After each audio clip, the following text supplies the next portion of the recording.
Shalom, bien-aimés dans le Seigneur, vous tous qui nous suivez en ce soir sur les antennes de la RTFJ, la radio-télévision Foi en Jésus. Je suis heureux de vous savoir nombreux dans vos familles, au travail, partout où vous nous recevez, que la paix du Seigneur soit avec vous. Je suis le pasteur Tony Maboussi du ministère La Trompette du Sanctuaire. Et comme je vous le dis toujours, la trompette du sanctuaire a pour vision, pour objectif de bâtir et d'engendrer une classe d'élite imprégnée des lois et des valeurs bibliques en vue d'influencer positivement la société. Et cela passe par trois choses.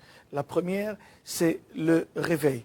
La deuxième, c'est l'instruction. La troisième, c'est l'influence. Le réveil, c'est la prise de conscience.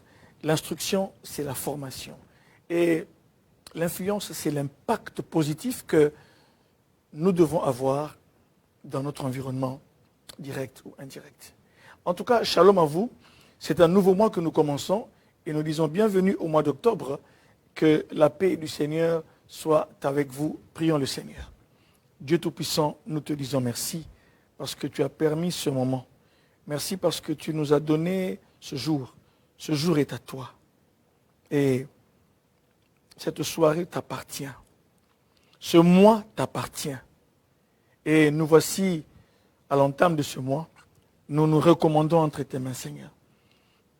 Bénis ce que nous faisons durant ce mois. Bénis chaque maison.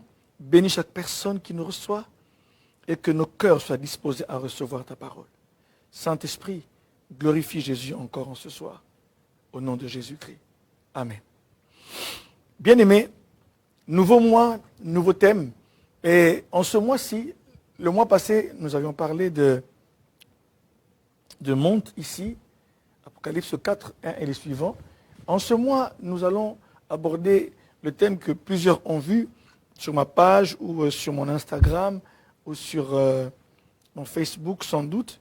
Ils ont vu ça sur mon WhatsApp. Le thème, le Seigneur, dans le temps de prière que j'avais, a voulu que nous puissions parler de l'épée de l'Esprit. L'épée de l'Esprit qui est la parole de Dieu. Et mon thème sera « Prenez l'épée de l'Esprit ». Ok ? Lisez avec moi rapidement dans Éphésiens chapitre 6, dans le Nouveau Testament. Éphésiens chapitre 6, verset 17. Éphésiens 6, verset 17. Prenez aussi le casque du salut et l'épée de l'Esprit, qui est la parole de Dieu. Ici, mes frères, l'apôtre Paul, quand vous commencez à partir du verset 12, est en train d'exhorter aux chrétiens d'Éphèse à cause du combat spirituel, à cause de la lutte qui existe entre, bien sûr, le royaume de lumière et des ténèbres, qu'ils puissent se revêtir de toute l'armure de Dieu. Et ce qui est intéressant, c'est que quand vous commencez au verset 12, il dit « Nous n'avons pas à lutter contre la chair ». Commençons plutôt au verset, même 10, 10, verset 10. Éphésiens 6, verset 10. « Au reste, fortifiez-vous dans le Seigneur et par sa force toute puissante. Revêtez-vous de toutes les armes de Dieu, afin de pouvoir tenir ferme contre les ruses du diable. » Donc il les exhorte à se revêtir de toutes les armes de Dieu, pas les armes des hommes, les armes de Dieu, pour tenir ferme contre les ruses du diable. Il y a un côté Dieu, de l'autre côté il y a le diable. Le diable a des ruses. Et pour pouvoir tenir ferme contre ces ruses-là, il nous faut nous revêtir de toutes les armes de Dieu. Il dit bien, de toutes les armes. Donc il ne faut en laisser aucune. Car, pourquoi avoir ces armes-là? Car nous n'avons pas à lutter contre la chair et le sang, mais contre les dominations. Donc notre combat n'est pas contre une personne. Notre lutte n'est pas contre un homme. Notre lutte n'est pas contre la chair et le sang, c'est-à-dire contre l'être humain.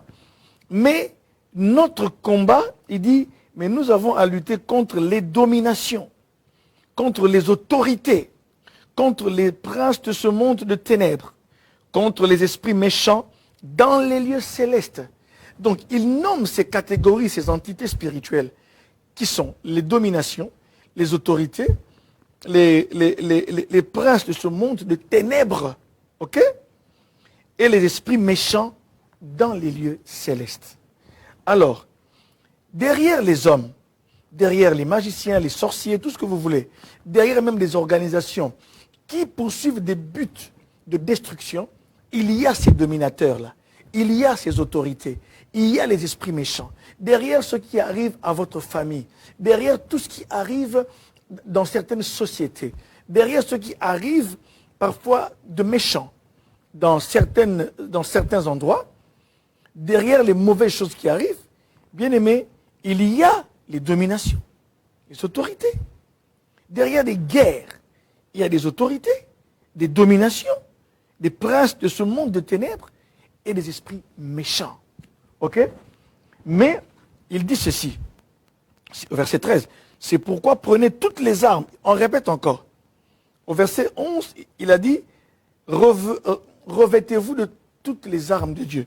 Et ici, il le répète encore, c'est pourquoi prenez toutes les armes de Dieu. Donc il y a face à ce combat, j'explique le texte, hein, il y a face à ce combat, face à cette réalité, il y a des armes que Dieu a mises à notre disposition.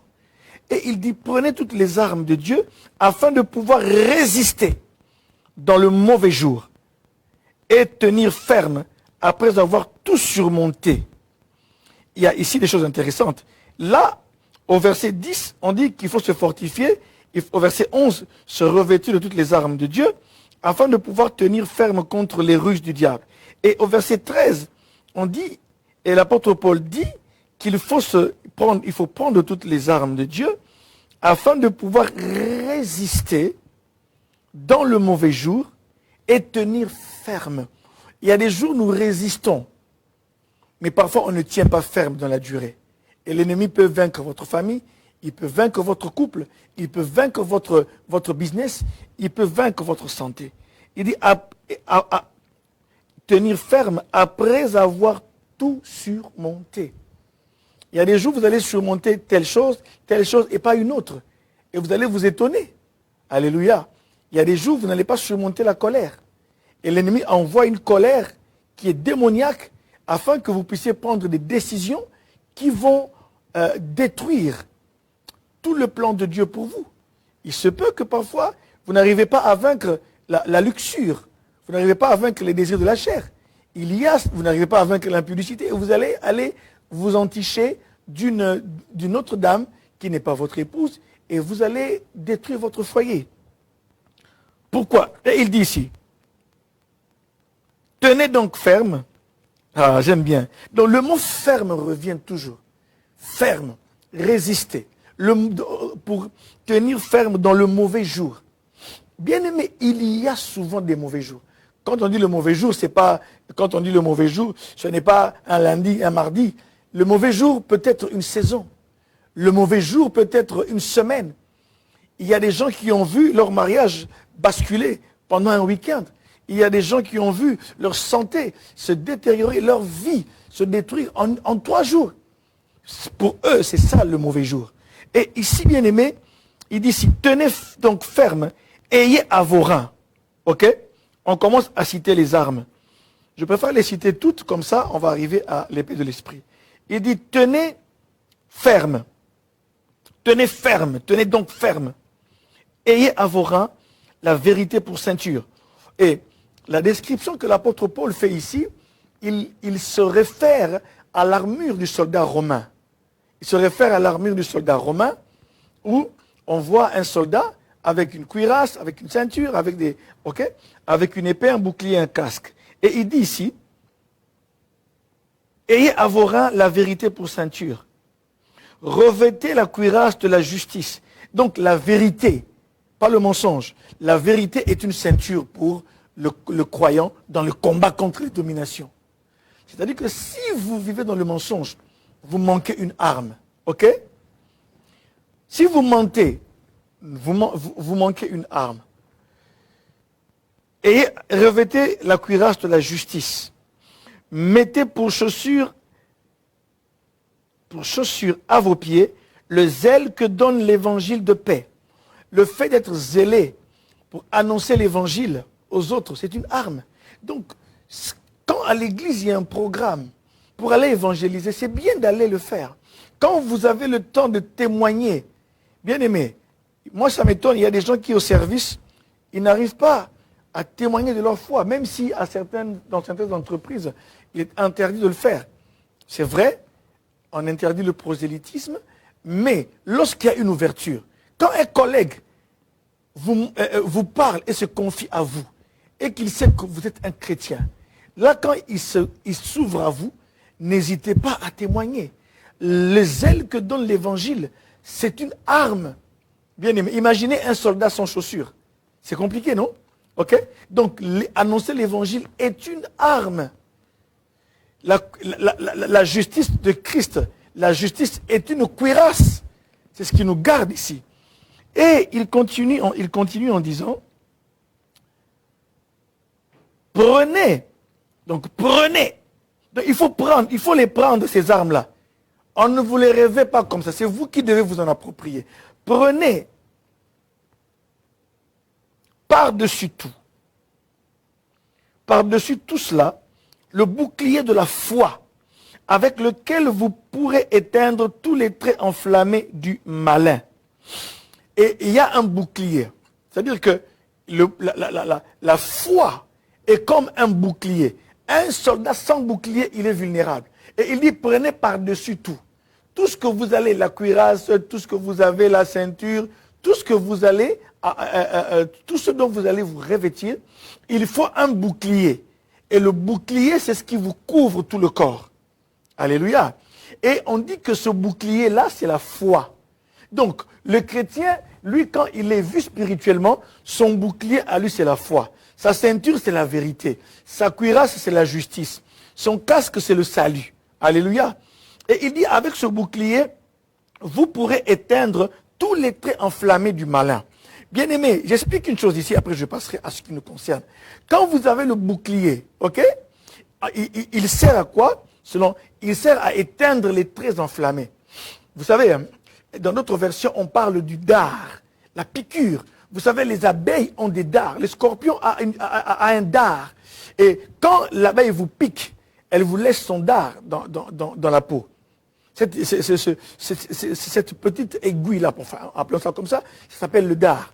Et d'autres versions disent, prenez par-dessus tout le bouclier de la foi avec lequel vous pourrez éteindre tous les traits enflammés, toutes les piqûres du malin. Et ce qui est particulier, ici, on dit que ces piqûres-là sont enflammées, elles ont du feu. Et c'est votre foi qui peut vous en prémunir. Quand vous mettez le bouclier, toutes les piqûres du diable viennent tomber sur le bouclier et elles s'éteignent. Bien aimé, si vous n'avez pas de bouclier et que ce dard vous traverse et vous pique par exemple au cou, alléluia. C'est pourquoi parfois, quand on manque la foi, quand on commence à céder, quand on n'est plus au taquet de la parole de Dieu, lorsque vous n'êtes plus, vous commencez à perdre la foi, vous commencez à baisser de garde, le bouclier est en train de s'en aller. Et l'ennemi va commencer à venir vous introduire des pensées. Vous êtes vulnérable à tous les dards, à toutes les piqûres, à tous les traits enflammés du malin. Et quand ça vous atteint, sachez que vous allez brûler. Il y a des jours où ça commence par des pensées. Ça peut vous atteindre et vous commencez à se sentir bien aimé. Sachez que chaque trait enflammé du malin, lorsque ça entre, son feu brûle en vous. Vous commencez à vous dire, mais pourquoi j'ai épousé cette femme? Pourquoi je suis avec cet homme? Le trait enflammé du malin. C'est pourquoi il est important d'avoir toujours le bouclier de la foi. Même quand ça va mal, votre foi vous sert de bouclier. Alléluia. Quand ça ne va pas, proclamez la parole de Dieu. Prenez votre foi. Dites que même si aujourd'hui, je n'ai pas vu la main de Dieu, même si les choses sont en train de venir, c'est pourquoi Habakkuk 2 dit, si elle tarde, attends-la. Écris cette promesse-là sur les tablettes. Grave-la de manière à ce qu'on puisse la lire couramment. Si c'est une prophétie dont le terme est fixé. Si elle tarde, attends. C'est pourquoi beaucoup de gens, en attendant, ils ont perdu la foi. Jésus a dit, lorsque le Fils de l'homme reviendra, trouvera-t-il la foi sur la terre? Êtes-vous encore dans la foi? J'aime ce que dit la parole de Dieu. Examinez-vous vous-même pour savoir si vous êtes encore dans la foi. Il y a des gens qui viennent à l'église, mais ils n'ont plus de foi. Ils viennent parce qu'il est diacre. Ils viennent parce qu'elle est diaconesse. Ils viennent parce qu'il est responsable. Il veut aller de manière religieuse. Mais la foi est importante, bien-aimé dans le Seigneur. Bien-aimé, j'aimerais dire une chose ici. C'est que l'enfant de Dieu doit avoir le bouclier de la foi. Maintenant, suivez-moi très bien. Je reviens maintenant à la suite. Il est écrit,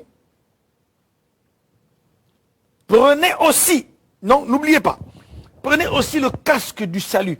Votre salut tient lieu de casque. Celui qui sait qu'il est sauvé. Je n'ai pas le temps de tout expliquer ici, peut-être une autre fois. Votre salut en Christ, que vous avez en Christ, c'est comme un casque. Imaginez-vous que quand vous n'avez pas de casque et qu'on vous touche à la tête, bien aimé, c'est foutu. Or, le casque vous aide. Même, prenez même les vélocyclistes, les motocyclistes, les motards, avec même ceux qui font la course de Formule 1, quand le rallye aussi, quand il y a un casque, quand il y a un tonneau, il y a un choc, le casque vous protège. C'est pourquoi votre salut en Christ, il faut savoir que vous êtes sauvé. L'assurance du salut, savoir que vous êtes sauvé, est un casque pour vous. Et ça protège la tête. Ça protège des mauvaises pensées du diable. Alléluia. Et on dit, prenez aussi le casque du salut et l'épée de l'esprit, qui est la parole de Dieu. Acclamons le Seigneur. Alléluia. Bien-aimé. Alors là, j'ai énuméré toutes les armes. Et maintenant, j'arrive à l'arme qui nous concerne, c'est l'épée de l'esprit. Et le Seigneur veut nous en rendre conscients. C'est-à-dire que, vous qui nous suivez, bien-aimés, il faut prendre l'épée de l'esprit. L'épée de l'esprit est importante. Alléluia. Bien-aimés, laissez-moi dire une définition, générale, selon le dictionnaire.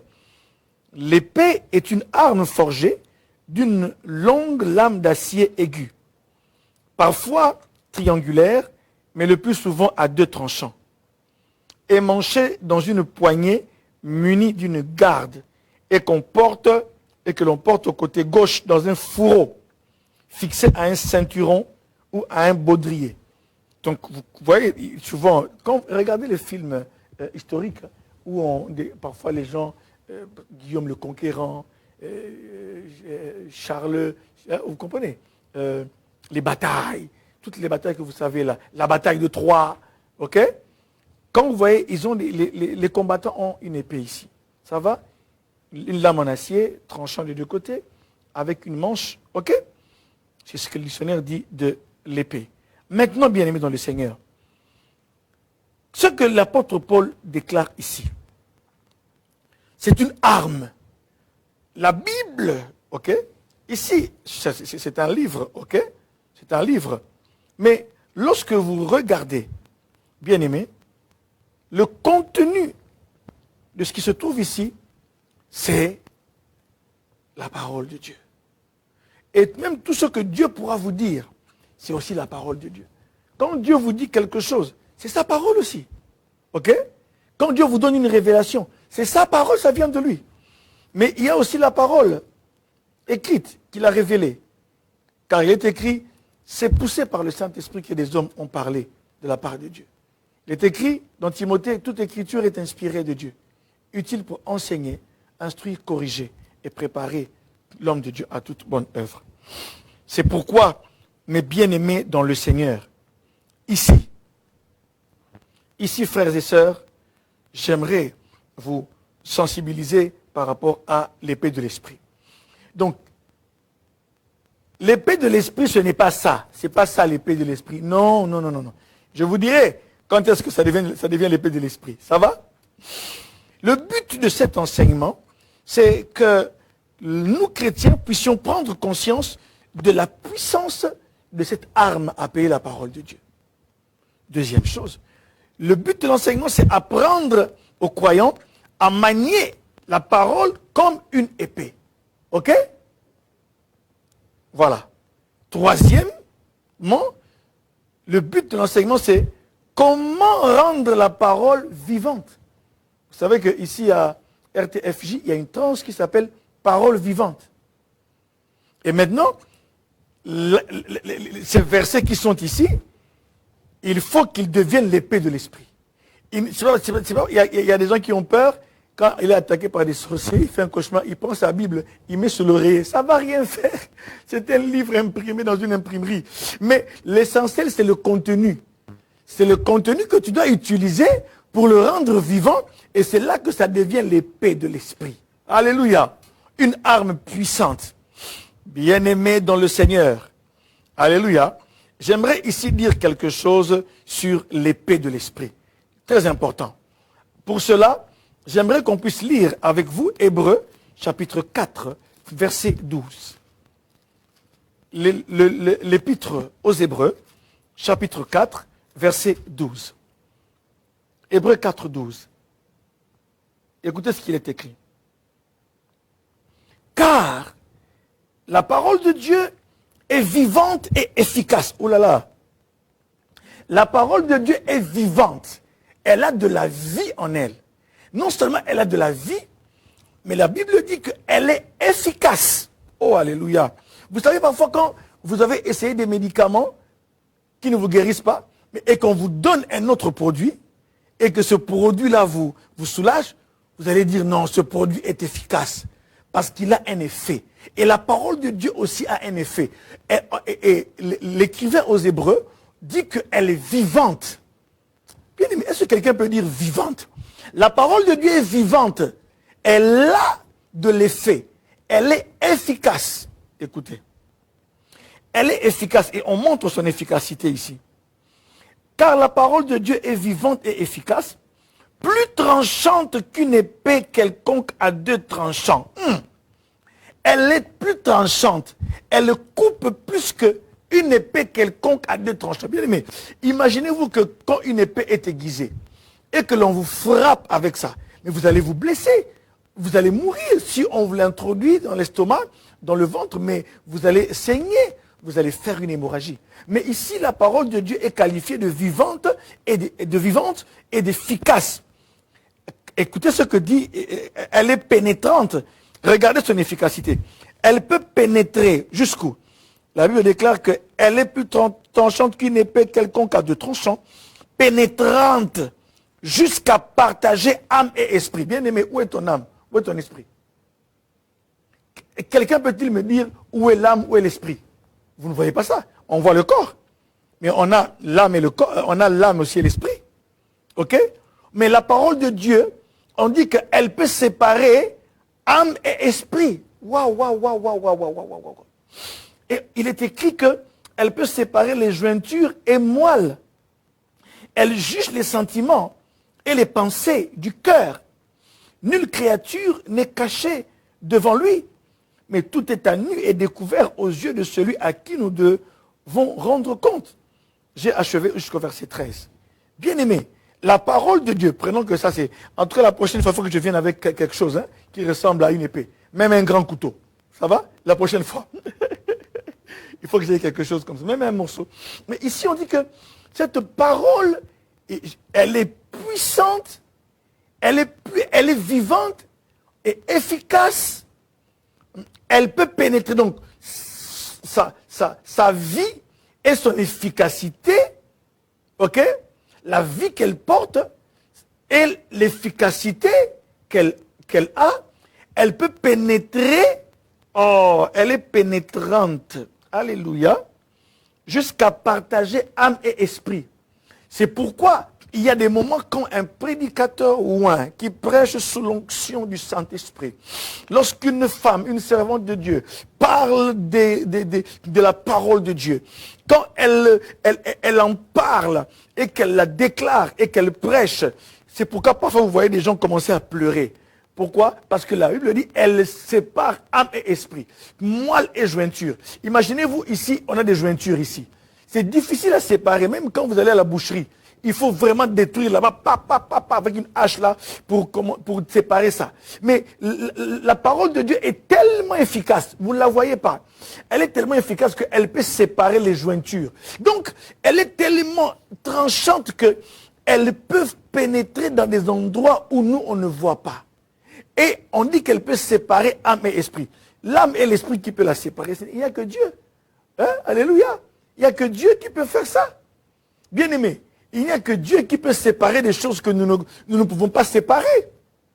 Et elle sépare âme et esprit, moelle et jointure. Elle juge les sentiments du cœur. C'est pourquoi, bien-aimé, il est important de mettre souvent les gens en face de la parole de Dieu. Quelqu'un qui était dépendant de la drogue, quelqu'un qui était vraiment addict à l'impudicité, à l'adultère, tout ce que vous voulez. Il était addict aux mauvaises choses. Il avait une addiction. Bien aimé, la parole de Dieu, quand vous la prêchez, quand il est mis en face de la parole de Dieu, même quand il la déclare, même quand il la lit, bien aimé, la parole vient juger les sentiments.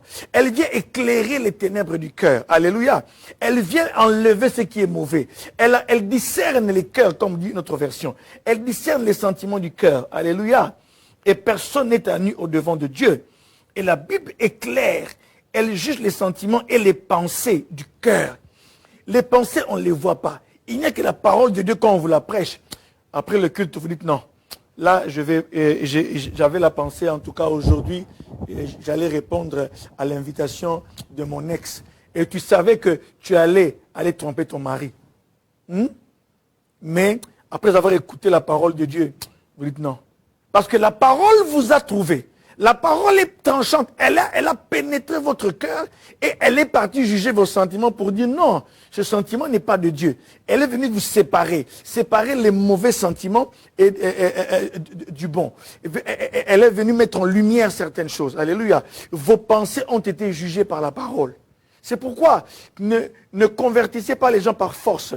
Laissez, même parfois les parents veulent dire aux enfants, il faut que tu pries, il faut que tu te convertisses. Bien-aimé, c'est la parole. Mettez les enfants en face de la parole. Quand on prêche la parole, mettez-les en face de la parole. Quand vous lisez la parole de Dieu à la maison, qu'ils soient là dans le culte familial. Lorsque on prêche, qu'ils suivent des contenus chrétiens, c'est cette parole qui va les poursuivre même à l'école. Cette parole qui va commencer à travailler leur esprit. Même l'enfant rebelle, c'est la parole de Dieu qui va commencer à lui dire que là tu t'es rébellé contre ton père, contre ta mère, va leur demander pardon. Là tu as mal parlé à ton grand frère, à ta grande sœur, à ton petit frère, à ta petite sœur. Là tu as mal réagi, là tu as volé. Et là il va revenir pour dire non maman, j'ai mal fait. Voilà papa, pardonnez-moi. Car la Bible déclare, honore ton père et ta mère. Alléluia, pour que tu vives longtemps. Amen, alléluia. Bien-aimé. Maintenant, regardez. Elle est vivante et efficace. Donc la parole de Dieu, ce n'est pas simplement des écrits anciens, mais elle est pleine de vie et elle a de la puissance. C'est pourquoi quand vous parlez à quelqu'un de la parole de Dieu, même quand vous priez avec la parole de Dieu, sachez qu'elle est efficace, elle est pleine de vie. On dit qu'elle est tranchante. Elle a la puissance de trancher. C'est-à-dire qu'elle pénètre en profondeur. Même là où tu ne peux pas, là où tes conseils ne peuvent rien faire, la parole de Dieu va pénétrer en profondeur. Alléluia. Elle va séparer ce qui paraît impossible à séparer. Âme et esprit, jointure et moelle. Bien aimé, quand vous avez le genou ici, comment tu peux séparer le genou là, toi, avec une simple lame? C'est compliqué. Tu vas détruire. Alléluia. Bien aimé, retenez ceci, notez bien. Le Saint-Esprit utilise la parole de Dieu comme un instrument puissant dans le combat spirituel. Alléluia. Alléluia. C'est pourquoi je voulais vous parler premièrement de la parole de Dieu vivante et efficace. Une parole vivante. Maintenant, en deuxième lieu, pourquoi Dieu nous envoie ce message? Le Seigneur nous envoie ce message parce que la parole de Dieu, parmi toutes les armes que vous avez, remarquez, le bouclier est une arme défensive, ok? Le casque est une arme défensive. La cuirasse est une arme défensive. La ceinture aussi est une arme. Les ailes de l'évangile aussi. Mais parmi toutes ces armes, il y a une arme. Il y a une arme qui, par excellence, est une arme offensive. C'est une arme d'attaque. Alléluia. Bien-aimés, il faut qu'en ce mois d'octobre, nous puissions aller faire des assauts contre la maladie qui règne dans votre maison. Il faut qu'on fasse des assauts. Maintenant, quand vous allez comprendre comment manier l'épée de l'esprit, bien-aimés, l'épée c'est pour attaquer. Et quand vous voyez les films comme les films des 4 mousquetaires, tous pour un, et un pour tous, D'Artagnan, Aramis, Porthos et puis Athos. Vous connaissez ce film d'animation, non? Donc, à l'époque, ils avaient des épées. Alléluia. Même à l'époque de Guillaume le Conquérant. Même quand vous regardez la guerre de Troie. Même quand vous regardez le film intitulé 300, avec les gladiateurs. L'épée, c'est pour attaquer. Alléluia. L'épée, c'est pour attaquer. Et bien aimé, si Dieu nous donne une arme offensive, c'est pour que nous puissions attaquer. Oh, que quelqu'un dise attaquer, que quelqu'un dise attaque, que quelqu'un dise contre-attaque. Lorsqu'on a été assailli par l'ennemi, lorsqu'on a été assailli par la maladie, lorsqu'on a été assailli par l'angoisse, lorsqu'on a été assailli par la peur, lorsqu'on a été assailli par la dépression, lorsque l'ennemi est venu dans ta maison pour mettre le désordre, pour faire la rébellion, pour mettre la rébellion parmi les enfants, pour que les enfants soient malades, pour que ta femme devienne comme ci, comme ça. Bien-aimé, tu as le droit de contre-attaquer, my Lord. L'heure est venue où tu dois maintenant te dire que le temps pour moi est là pour que je puisse contre-attaquer. Mais pour contre-attaquer, il te faut une arme de contre-attaque. Il te faut une arme d'attaque. C'est la parole de Dieu, qui est l'épée de l'esprit. Mais laissez-moi vous dire quelque chose de bien-aimé dans le Seigneur. La Bible est claire. La Bible dit une chose que j'aime beaucoup. La Bible dit, prenez aussi le casque du salut et l'épée de l'esprit. Bien-aimés, frères et sœurs, donc, la parole de Dieu est une arme offensive. Elle permet aux croyants de prendre l'initiative dans le combat spirituel. Bien-aimé, vous avez longtemps subi, vous vous protégez. Oui, je ne céderai pas, je ne cède pas, je ne cède pas. Mais l'heure est venue où toi, tu dois maintenant contre-attaquer. Et si nous contre-attaquons, c'est-à-dire que nous allons à la conquête de notre territoire. C'est-à-dire que nous allons à la conquête de ce qui nous appartient. Bien-aimé, tu ne peux pas laisser tes enfants être malmenés comme ça. Vous ne pouvez pas laisser vos enfants, votre maison être malmenée. Il faut vous tenir debout en prière. Mais en vous tenant debout, il vous faut une arme d'attaque. Oh, bien-aimé, le président Zelensky de l'Ukraine, bien-aimé, merci beaucoup, parler de l'Ukraine, a longtemps dit, mais donnez-moi, il veut aussi des armes, des batteries patriotes pour défendre le ciel de l'Ukraine, ok? Il a longtemps demandé ça. Mais maintenant, le président Trump a dit qu'il est en train de voir s'il peut aussi lui donner les Tomahawk, qui sont des missiles à longue portée. Donc, c'est-à-dire, et quand les Russes ont entendu, ils se sont dit, oh, attention, parce qu'ils savent que si les Américains donnent des Tomahawk, qui peuvent aller jusqu'à 2500 km, c'est-à-dire qu'ils peuvent frapper Moscou, ils peuvent frapper d'autres villes en profondeur, parce que c'est une arme d'attaque. Mais les patriotes sont des armes de défense. Quand les Russes les attaquent, eux, ils ont des missiles antimissiles pour détruire tout ce qui vient. Ils ont aussi des drones d'attaque. Ils ont aussi des drones pour la défense. Bien-aimés, c'est la guerre. Nous sommes dans une guerre spirituelle, bien-aimés. Lorsque vous ouvrez les yeux, quand vous allez au travail, vous êtes dans une guerre. C'est vous qui ne savez pas. Que l'on vous ouvre, il y a un monsieur qui a dit dans un témoignage qu'on lui a ouvert les yeux pendant quelques instants. Il a vu l'activité du monde spirituel. Il a vu des démons avec des dossiers comme ça, en train de courir à gauche. Il dit, mais c'est quoi? On dit, oui, ce sont les dossiers des gens. Il va avec ton dossier quelque part pour dire, on doit le bloquer celui-là. Il a maladie, on doit provoquer un accident, on doit déstabiliser la famille de papa tel, on doit déstabiliser le couple de maman tel. Ils ont des dossiers, eux ne chôment pas. Mais c'est nous qui nous reposons sur nos lauriers. C'est nous qui ne prenons pas le temps de prier. C'est nous qui ne nous prenons pas au sérieux. Et pourtant, la guerre est chaque. Même quand tu prends le bus, tu es en guerre. Même quand tu manges, tu es en guerre. Ici, bien-aimé dans le Seigneur, ici, il y a l'âme du guerrier qu'il faut réveiller en toi. Il faut nous réveiller, bien-aimé. Mais en nous réveillant, nous avons une arme d'attaque. C'est l'épée de l'esprit. Celui qui va vaincre cette guerre, c'est celui qui saura comment manier. Regardez un peu, ne riez pas. Vous voyez, quand on attaque. On a le bouclier, on attaque. Vous comprenez ça? Avec l'épée, on peut enfoncer, on peut embrocher l'ennemi. Et c'est pourquoi. Mais on n'a pas une épée charnelle. L'apôtre Paul dit, Ephésiens 6, 12, on n'a pas à lutter contre la chair et le sang, Mais contre les dominations, vous n'allez pas lutter avec des armes simples. Et la parole de Dieu est l'épée qui peut nous aider dans ce combat. Alléluia.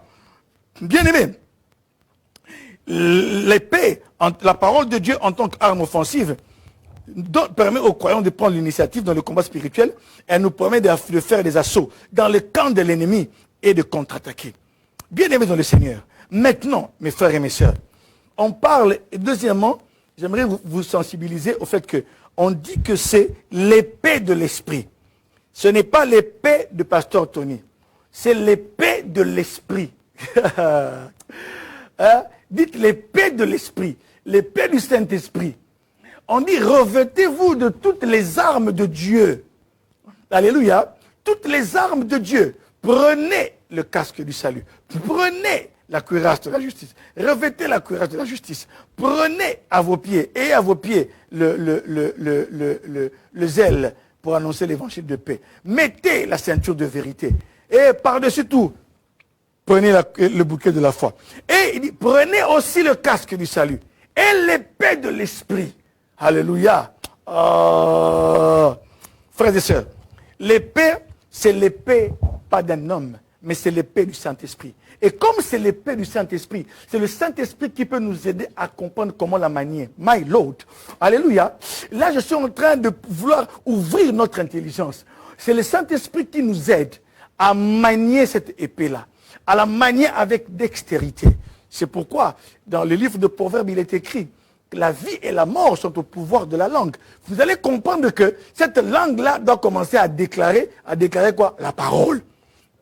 Bien-aimé, remarquez, comment manier cette épée-là maintenant? Alors, je suis juste dans l'épée de l'esprit. Maintenant, regardez. Il faut, avant de savoir comment la manier, il faut la mémoriser. Il faut connaître le passage qui vous concerne. Bien-aimé, vous êtes malade. Vous n'allez pas dire, ah oui, il est écrit, soyez saints car je suis saint. Ce n'est pas le verset d'attaque. Non. À chaque situation, il faut le coup d'épée qui convient. Il faut le bon coup. Alléluia.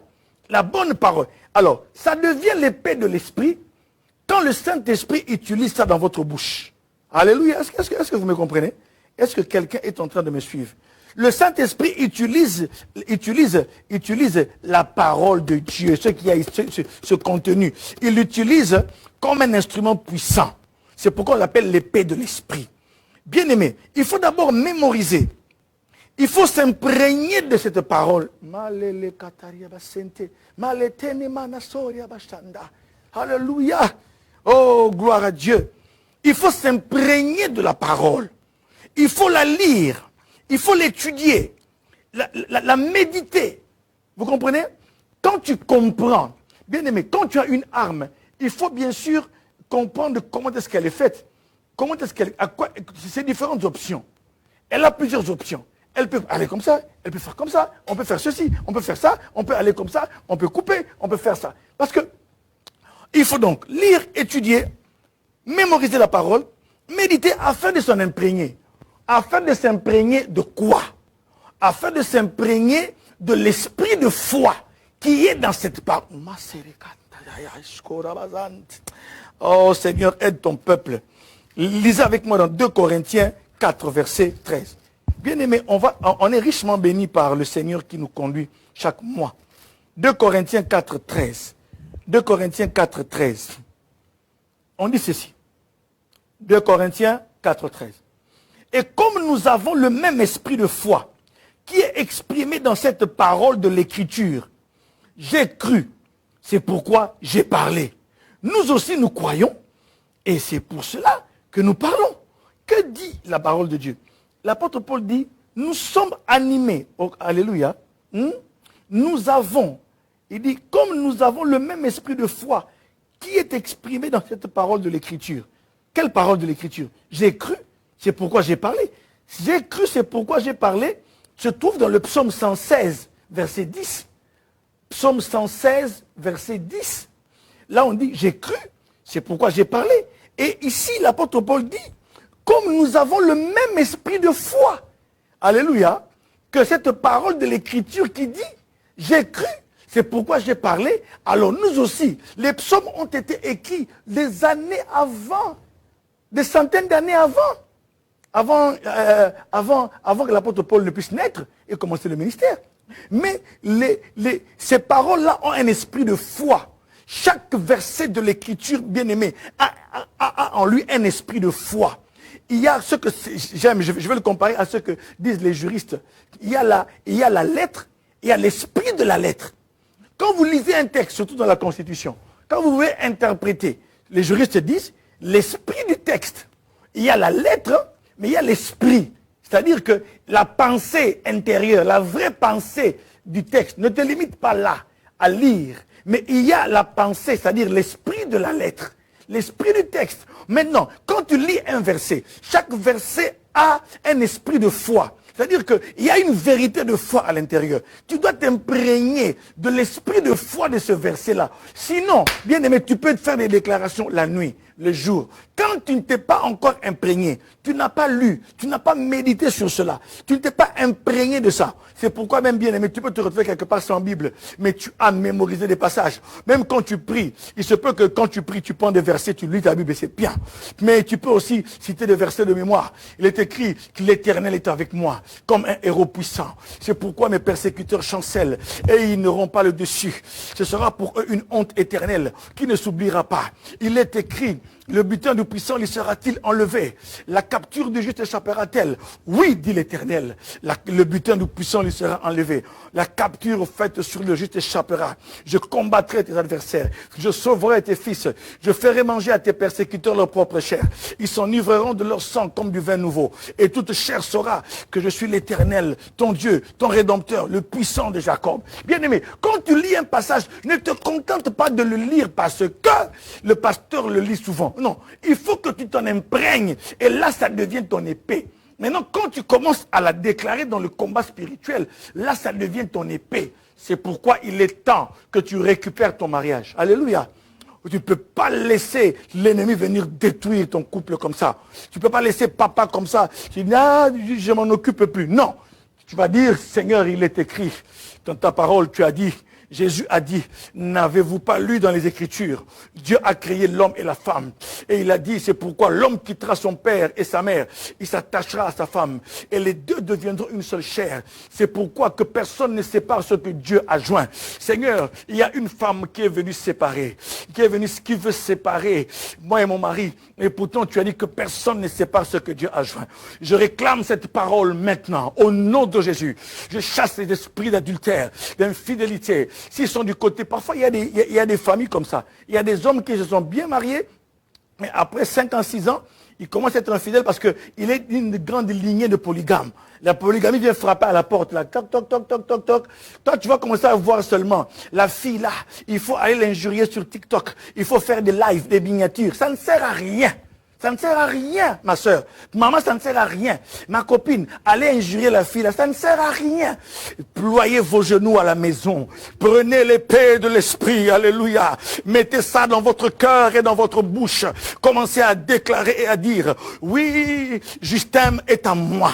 Justin m'avait passé l'alliance devant la famille, devant l'église, devant l'officier de l'état civil. Il est à moi, il n'est pas à... Parce que il a dit ceci, l'apôtre Paul, on n'a pas à lutter contre la chair et le sang, mais contre les dominations, les princes de ce monde des ténèbres, les autorités et les esprits méchants dans les lieux célestes.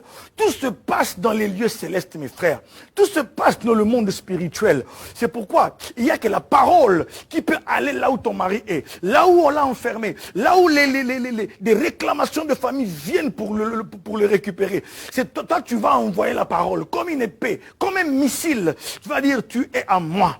Quand tu parles, c'est pas la peine de faire comme moi. Ça, je fais une illustration. Mais quand tu parles, mes frères, l'ennemi va te voir avec une épée en train de faire ceci. Tu es en train de couper des choses. Ne te fatigue pas. Coupe aujourd'hui. Coupe demain. Déclare la parole. Pourquoi, Seigneur, il est écrit que personne ne sépare ce que Dieu a joint. Donc, personne ne me séparera de mon mari. Je récupère son cœur au nom de Jésus-Christ. Bien-aimé, Bien-aimé, il est écrit ceci. Vous devez arriver à dire, il est écrit, le Fils de l'homme a paru afin de détruire les œuvres du diable. Bien-aimé, je vous invite à la révolte. On ne peut pas prendre votre vie parce qu'il y a des gens qui ont décidé quelque part que c'est vous qui allez être dans la servitude, que c'est vous. Et jusqu'à aujourd'hui, votre vie ne va pas bien. Levez-vous, bien-aimés. Levez-vous et regardez en avant. Prenez la parole de Dieu. Dites au Seigneur, il est écrit. Il n'y a pas de femme stérile. Tu avais dit dans ta parole, il n'y aura pas de femme qui avorte. Pourquoi j'avorte? Pourquoi est-ce que j'ai des fausses couches? Pourquoi? Mais tu as dit, il n'y aura pas de femme stérile. Bien-aimé, il est écrit. Tu dis, il est écrit. C'est pourquoi il faut lire la parole pour chaque circonstance. Si vous ne savez pas poser des questions, on peut vous aider aussi. Tapez sur Google. J'ai besoin de versets sur ça, ça, ça. Il y aura des versets qui vont être là. Si vous voulez, bien aimé, la manière, bien aimé, il faut la manier, il faut la déclarer. Car il est écrit ceci. Il est écrit que, c'est par la foi que nous comprenons que le monde a été fait par la parole de Dieu. De sorte que ce qui est invisible tire son origine de ce qui est visible. C'est l'invisible qui contrôle le visible. Bien-aimé, c'était l'introduction aujourd'hui. Je vous parlerai de l'esprit de foi. Quand tu lis le verset, il faut que tu arrives à pénétrer l'esprit de foi qui est dans ce verset-là. Dis, Saint-Esprit, éclaire-moi que je comprenne. Tant que tu n'as pas compris, tu risques de tirer des balles à blanc. L'ennemi va rire, il va dire, ouf, il dit c'est ça, mais il ne comprend même pas ça. Et là, quand vous avez le même esprit, comme dit l'apôtre Paul, nous avons le même esprit de cette parole de l'écriture. J'ai cru, c'est pourquoi j'ai parlé. Il faut arriver au même diapason que la parole, l'esprit de foi. Et quand tu déclares, il y a des dégâts dans le camp de l'ennemi. Il est temps de reprendre ce qui vous appartient, de reprendre votre santé. Votre santé, il est écrit, vous servirez l'Éternel. Il bénira votre pain, il bénira vos os, et j'éloignerai la maladie du milieu de toi. Alors la maladie sort de la vie de mon fils, la vie de ma femme, la vie de mon mari, au nom de Jésus-Christ. Bien-aimés, on s'arrête ici. On va demander la grâce de Dieu. Bien-aimés, j'aimerais dire ceci.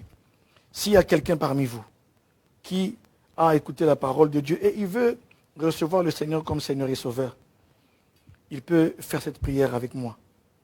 Dites, Seigneur Jésus, j'ai entendu ta parole et je veux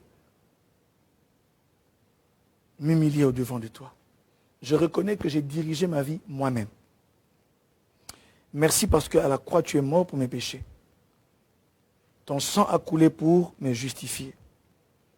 Je te demande pardon pour toute ma vie, pour tous mes péchés. Aujourd'hui, j'accepte de te recevoir comme mon Sauveur et mon Seigneur personnel. Merci de faire de moi ta demeure. Au nom de Jésus. Amen. Bien-aimé, cette prière, c'est la prière de la foi. Et si vous l'avez faite avec conviction, vous êtes devenu enfant de Dieu.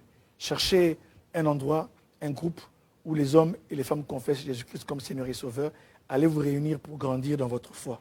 Si vous ne savez pas où prier, écrivez à la chaîne RTFJ. Papa l'État pourra vous orienter dans une église où on confesse Jésus-Christ comme Seigneur et Sauveur.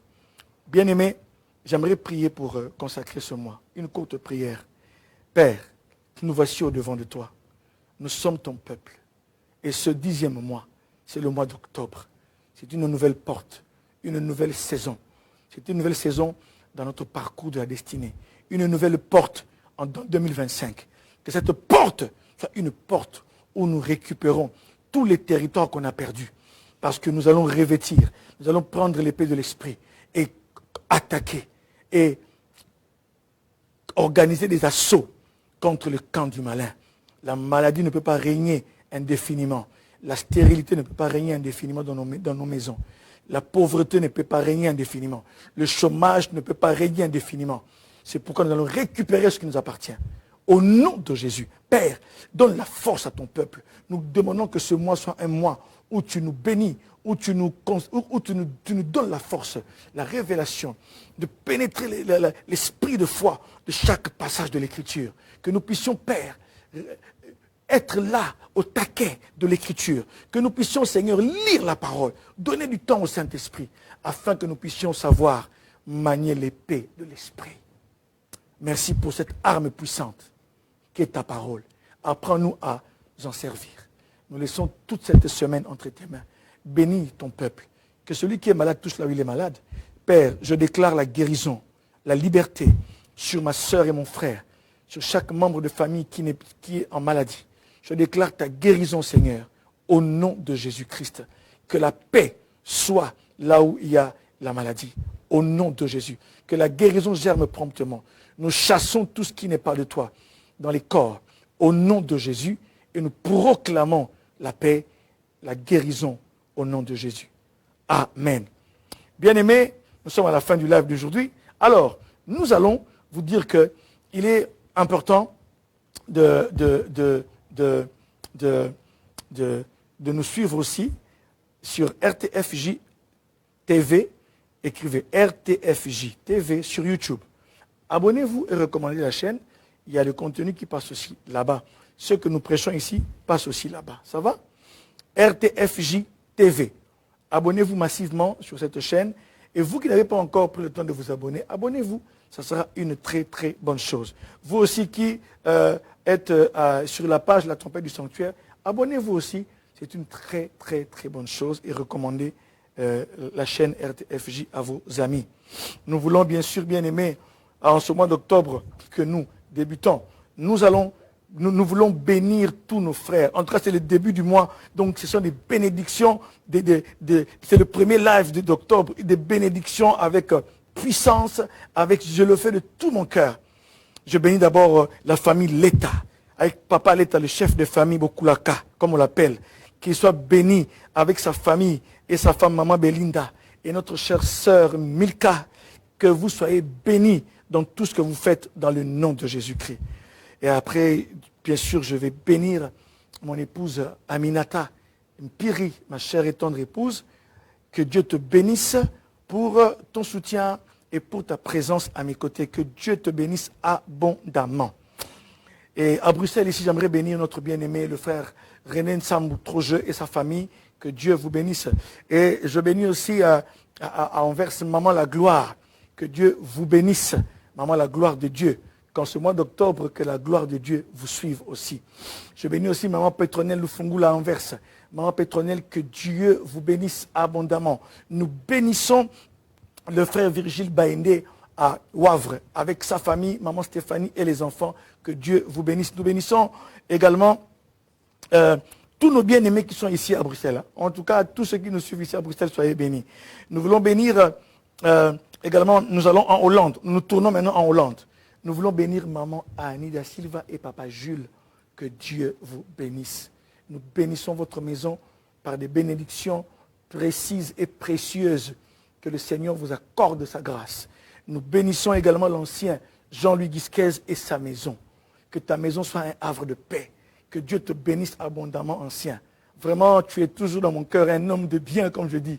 Que Dieu bénisse l'ancien Jean-Louis Guisquez. Et que Dieu bénisse, vraiment ça, c'est ça. On va prendre une grosse bénédiction pour Maman Eliane Luamba. Hein? Ce mois d'octobre, c'est son mois. 70 ans. Vraiment, nous serons là, maman. Que Dieu, j'ai déjà reçu l'invitation. Maman Eliane Luamba, que Dieu vous bénisse. Je vais dire en lingala, kola pambola yolisusu. Je dis en français que Dieu vous bénisse abondamment pour le travail que vous faites. Et je bénis toutes les personnes qui nous suivent en Hollande. Que Dieu vous bénisse. En Tunisie, nous bénissons le chef Serge Mabouaka. Que Dieu te bénisse. En Autriche, nous voulons bénir un couple merveilleux et fantastique. Il y a le couple de Papa José Nkongolo et Maman Maïma Lombo. Que Dieu vous bénisse ainsi que vos enfants Nathan et Chloé. Que Dieu vous bénisse, qu'il vous comble à la sortie, à la rentrée. Que Dieu vous bénisse des bénédictions d'en haut et d'en bas. En Angleterre, nous voulons bénir Maman la Fleur d'Ourou. Que Dieu vous bénisse ainsi que Papa Titi. Qu'il vous bénisse des bénédictions spécifiques pour ce mois d'octobre. Que la différence soit votre part, au nom de Jésus. Maman Dorcas aussi, et toute la maison. Maman Dorcas, que la paix de Dieu, qui surpasse toute intelligence, vous garde dans la paix du Christ. Que le Seigneur vous environne, vous, papa et les enfants. Au Cameroun, nous bénissons le pasteur Paul. Mention spéciale, pasteur Paul et maman Blandine Ndebo et leurs enfants. Et toute l'église que vous dirigez. Que Dieu vous bénisse. Que mon Dieu, que je sers, se souvienne de vous. À Kinshasa, nous voulons bénir maman Betty Bamba. Maman Betty, que Dieu te bénisse abondamment. Président Béa Kazadi, que Dieu te bénisse. Et maman Marie-Jo et les enfants. Frère Louison Tassa et maman Angèle Mananga, que Dieu vous bénisse. Patrick Katendi et Leslie, que Dieu vous bénisse. Que le Seigneur se souvienne de vous. Maman Nénette, que Dieu vous bénisse également. Aux USA, nous bénissons. Ce sont des bénédictions lourdes. Hein? C'est vraiment une bénédiction en paquet là, pour tout le mois. Vraiment que pasteur Tanya Madimba, que Dieu te bénisse. Maman, et que Dieu fasse en sorte que tu sois toujours debout sur la montagne. Que le Seigneur éclaire tes voies. Et que Dieu fasse de toi une personne de référence dans le royaume. Maman Philomène Banga, que Dieu vous bénisse, maman.